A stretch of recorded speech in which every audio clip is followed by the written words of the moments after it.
بسم اللہ الرحمن الرحیم۔ ہمارے چینل کو دیکھنے اور سننے والوں محترم بہنوں اور بھائیوں، السلام علیکم ورحمۃ اللہ وبرکاتہ۔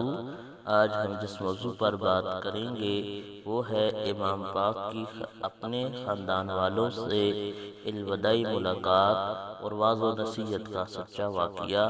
میدان کربلا میں 10ویں محرم کو جب حضرت امام کے جملہ احباب و اقارب شہید ہو گئے تو حضرت امام حسین رضی اللہ تعالی عنہ نے خود پوشاک بدلی، قبائے مصری پہنے، امامہ رسول خدا باندھا اور ذوالفقار حیدر قرار تلوار لے کر ذوالجناح پر سوار ہو کر میدان میں جانے کا ارادہ فرمایا۔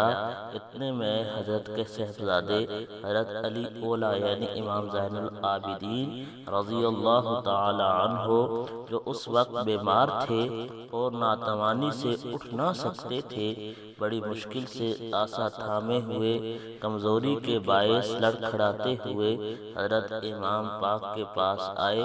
عرض کرنے لگے کہ ابا جان، میرے ہوتے ہوئے آپ کیوں تشریف لے جا رہے ہیں؟ مجھے بھی حکم دیں کہ میں بھی لڑ کر درجہ شہادت حاصل کر لوں اور اپنے بھائیوں سے جا ملوں۔ حضرت امام یہ گفتگو سن کر آپ دیدہ ہو گئے اور ارشاد فرمایا، اے راتے جان حسین، تم خیمہ میں اہل بیت میں جا کر بیٹھو اور قصد شہادت نہ کرو۔ بیٹا، رسول مقبول صلی اللہ علیہ وسلم کی نسل تمہارے جینے ہی سے باقی رہے گی اور قیامت تک منقطع نہ ہوگی۔ حضرت امام پاک کا یہ ارشاد سن کر امام زین العابدین خاموش ہو گئے۔